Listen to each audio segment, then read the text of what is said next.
Welcome to StarDriven Gateway. I'm going to take a few minutes to show you how to set up a competitive game. Step one of any game of StarDriven is selecting the actual episode you're going to play. So you're going to want to take out all your episode cards, go through and pick which episode you actually want to do. So for this example, I'll set up episode 1.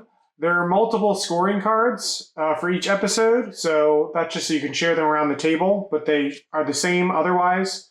So you can see that episode 0, cadet training's on the back of this one, and episode 1's on the other side. So you can take this out once you've selected your episode. It's also helpful to go to the mission cards and take out your episode card that you need, your episode missions. There are typically 6 of them. You can see them marked in the bottom right, episode 1. So I'm going to take those 6 episodes, and I'm going to put that with my episode thing to sort of set it aside. You can see all these other episode missions can go back in the box.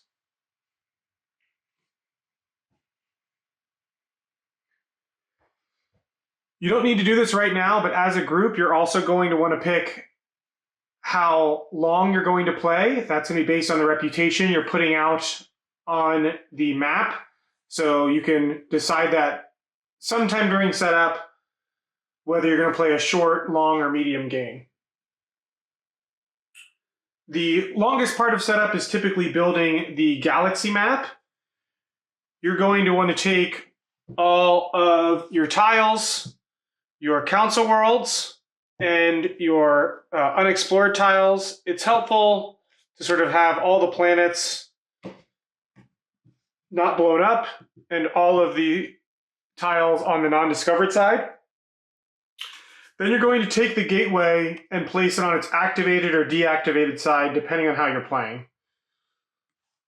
So for episode 1, the gateway has been discovered but hasn't been activated yet, so you'll put it on this side.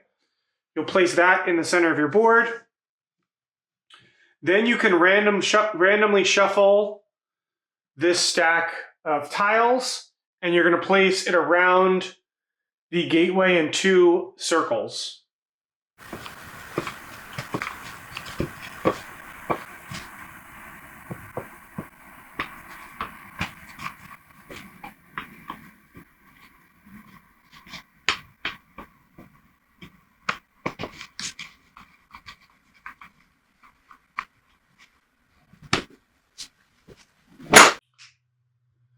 Next, you're going to take your exploration tokens. I'm using the deluxe components, but obviously if you just got the base game, you'll have these in Cardboard Punch.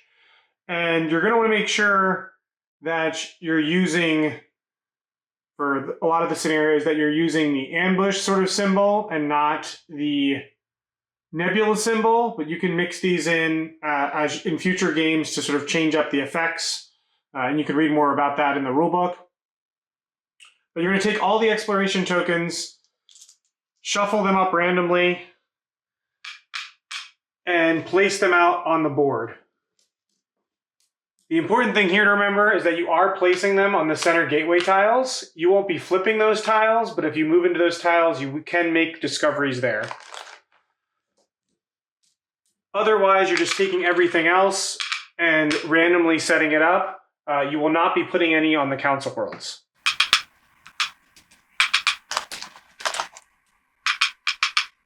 The next step is building the mission market. So you can take your 6 episode missions that you set off to the side, place those all out face up. Those are the first missions that will be available to any players. Then from the box, you'll get all the basic mission cards, which have nothing in the bottom right and are black here instead of silver. And you'll just shuffle these up and place this next to the mission market.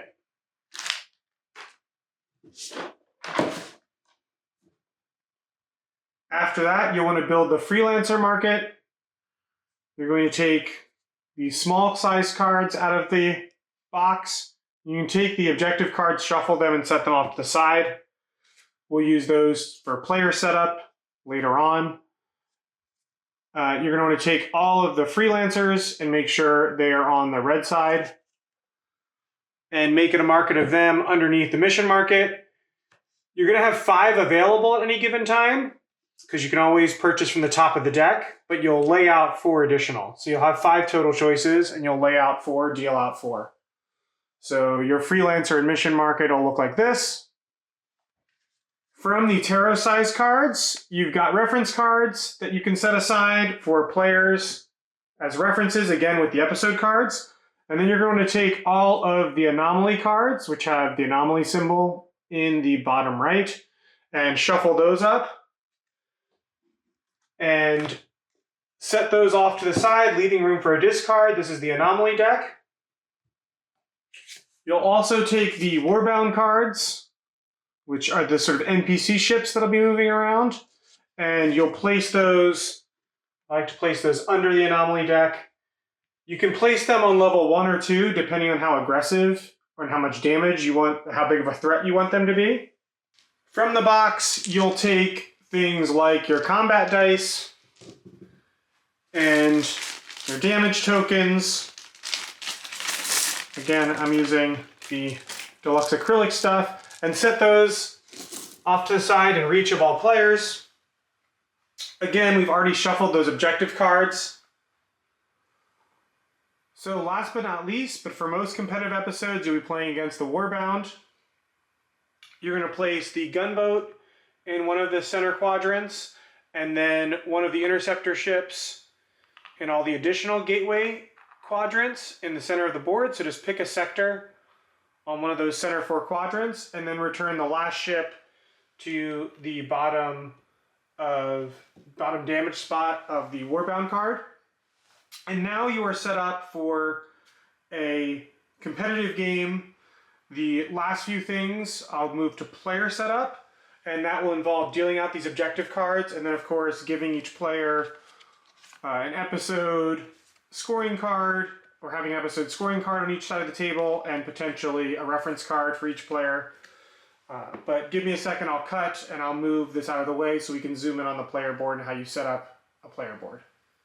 So after you set up the main board, each player will choose a different faction to play, and they will take those player boards, the right and left side, and then all of the ships and components associated with that faction should be handed to that player as well. In the box, there's containers where you can keep each faction separate. So I've already sort of taken everything out, and you would hand that to the player for them to set up their area. So they should have dice that match their ship. And as part of setup, you can actually roll these dice and set them. So you can see here, I should have 3 green dice with some bad rolls, and 2 blue, and then 2 red. So as part of setup, players can start by rolling their dice and making sure they have everything.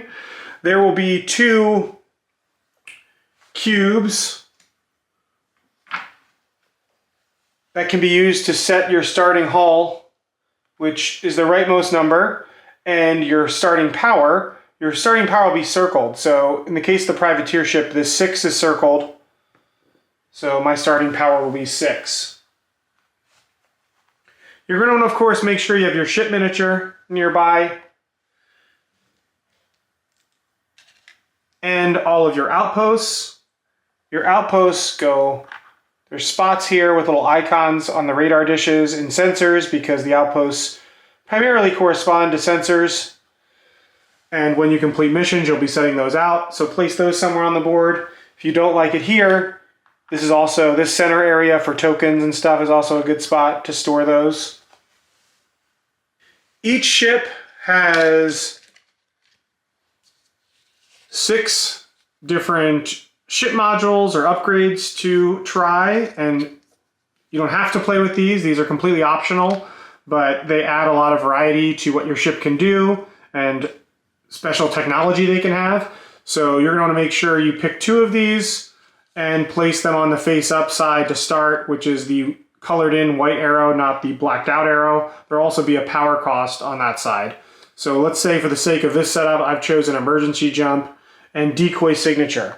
I'm going to be a smuggler and make sure the warbound can't find me.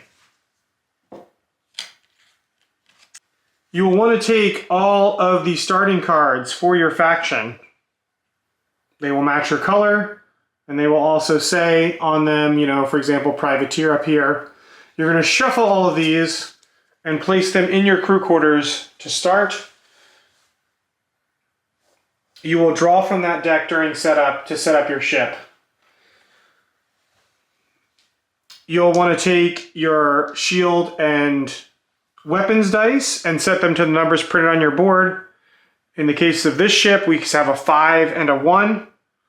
So we're going to start with some weapon charges and our shield's fully charged. These dice go 0 to 5. Going back to that part of setup where you chose the episode and chose the length of the game, you're going to want to take all of your rep tokens and give them to each player. I like to count out. So say we were playing a short game or we were playing to 9 rep, I would take 9 rep tokens and I like setting them here on my board so that I know when I've put all of these out on the board, I've triggered the end game, but you can also count on the board, of course. You're going to now draw 5 cards from your crew quarters, and then you will pick 2 of them to place on stations of your ship. So maybe I take Alex Weaver and set him to command, and I make Verona my navigator. If players need it, you're going to make sure that a scoring card is sort of on each side of the table so they can easily reference that, and you can give everyone a reference card.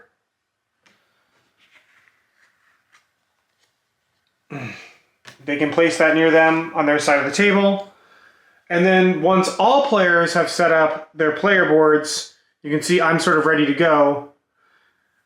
The last steps is to choose a starting player. You're going to give the starting player token ship. And you're going to give the last player in order the warbound token, which has the gunboat and interceptor on each side. And they're numbered 1 to 2 because you always activate the gunboat first. You'll give this to the last player in player order. And then starting with the first player and moving clockwise, right before you start the game, you'll be picking a planet to launch from, one of the council worlds. So you'll pick a council world, pick a sector on, I'll move a tile down. So let's say I pick Vexus. I would pick any of the 3 sectors to launch my ship from, and I would mark it with an outpost to start. And starting with the first player, everyone will place their ships. And from there, you're ready to start. So I'm going to move on to showing you how, if you're playing solo, how you would set up a solo player. It's very similar. So I'm just going to pretend that this privateer player that I've set up as a human player, actually that friend couldn't make it tonight, so they're going to be Automat player tonight, and I'm going to play by myself. So what I would do is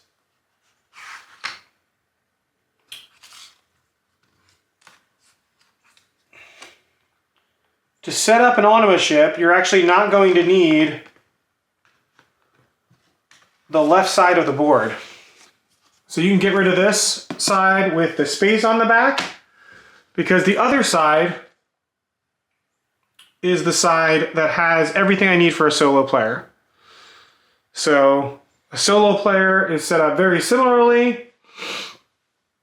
I've got spots for my outposts. I'm going to use these. I'm going to use one of these cubes to track hull. You do not need to track power, so this can be returned to the box. We still need our shield and weapons tokens because the solo player starts with some shields and weapons marked on the board. Here they're 2 and 2. So you put that on the ship. The way the solo board is designed is that everything on the right side of the board is sort of completed and scored, things that are scored. So you're going to want to take your crew cards, shuffle them all together.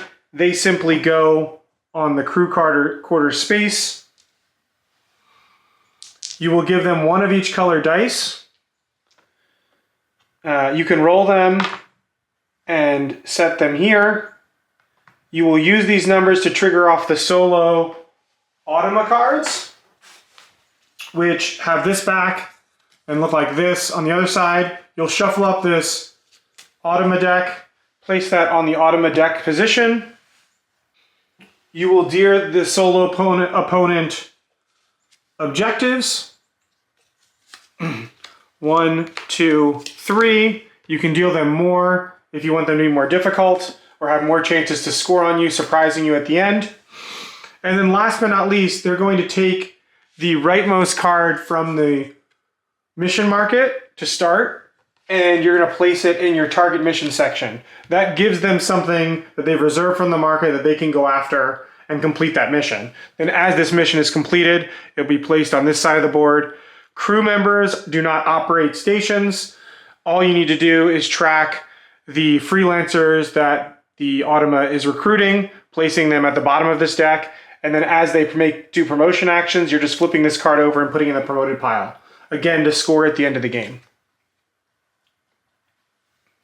But that's how to set up an Automat player, and that will do it for all the setup stuff. I did forget to mention that in full player setup, you will be dealing 2 cards to each player, but that's in the rule book. I don't think that's a big mistake, and I'll put a note in the video at the end. Thanks for watching this setup video. If you have any other suggestions of videos that we can record to help you jump into our games, please let us know in the comments, and enjoy your next game night. Thanks for watching.